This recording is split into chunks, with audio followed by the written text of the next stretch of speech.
I think the U.S. government probably has unlocked 0 point or close to 0 point energy, which would be pulling energy out of the vacuum. We have inventors that have done that over and over and over. And making energy out of apparently nothing. Well, we could start with, there's a man named Charles Pogue, who in the 30s tinkered with his carburetor and was able to get 200 miles a gallon. It's proven. It was engineers, investigated, scientists, it's totally proven. It worked. He was going to be a zillionaire or whatever. He's going to transform society.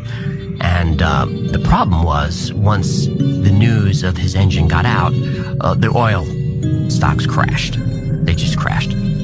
So the oil industry lobbied the U.S. government, we have to do something about this. And in 1951, the Inventions Secrecy Act was passed. So now, if you patent any device that is more than 20% efficient, that's instantly classified. That is now a state secret. It's vital to national security. You can't talk about it. You can't build it. And you can't sell it unless you sell it to the U.S. military. You cannot do it. That went on for a while. And then there was a man named Tom Ogle. And Tom is, this is the 70s now. He accidentally rewires his lawnmower engine to take the exhaust and pump it back into the carburetor. And this thing runs on a gallon of gas for 78 hours or something like that. So he reconfigures his car. It was like a 1976 Ford Galaxy, like a boat. And he's getting 200 miles to the gallon on the thing. He's offered $1 billion from an oil-producing country. Shell Oil offers him $25 million for the patent that he considers, but they're going to shelve it, so he says no.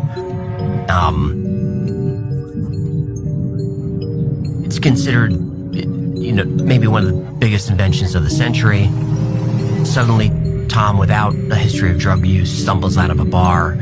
He's drunk and he's killed. And that's the end of Tom Ogle's story. And that all disappears. All that research goes away. And this repeats over and over and over again till we get to Stanley Meyer.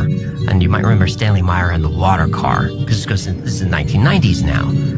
So now we have a vehicle that we're not even talking about fossil fuels and protecting a multi-trillion-dollar industry. We've got a car that runs on water using electrolysis, which has been around since the 1700s. But electrolysis requires a lot of energy and perfect water without impurities. But Stanley's figured out how to take tap water, put it into his car, and run his car on water. And what it does is splits the water into hydrogen, oxygen, runs on hydrogen. Hydrogen is a fuel. We learn something new every day. Keep on learning.